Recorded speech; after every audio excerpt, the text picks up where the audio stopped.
توہین عدالت کیس کا عمران خان کی اسلام آباد ہائی کورٹ میں آج پیشی ہے۔ چیف جسٹس اسلام آباد ہائی کورٹ کی سربراہی میں لارجر بینچ آج سماعت کرے گا۔ اسلام آباد پولیس نے خصوصی سیکیورٹی پلان تشکیل دے دیا ہے۔ اسلام آباد ہائی کورٹ سے اجازت نامہ والے افراد ہی صرف داخل ہو سکیں گے۔ پولیس کا بتانا ہے کہ علاقے کے رہائشیوں کے لیے متبادل راستوں کا انتظام کیا گیا ہے۔ اجازت نامے والے سٹاف کو محدود نقل و حمل کی اجازت ہوگی، جبکہ عمران خان نے دہشت گردی کا مقدمہ بھی اسلام آباد ہائی کورٹ میں چیلنج کر دیا ہے۔ درخواست کا یہ موقف متن ہے یہ کہ میرے خلاف دہشت گردی کا مقدمہ غیر قانونی قرار دیا جائے۔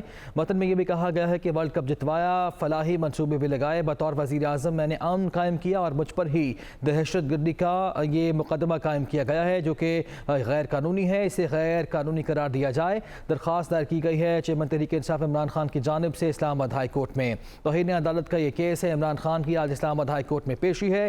چیف جسٹس اسلام آباد ہائی کورٹ کی سربراہی میں لارجر بینچ آج یہ مقدمہ سنے گا۔ اسلام آباد پولیس نے خصوصی سیکیورٹی پلان تشکیل دے دیا ہے۔ اسلام آباد ہائی کورٹ سے اجازت نامے والے افراد کو ہی داخل ہونے کی اجازت ہوگی۔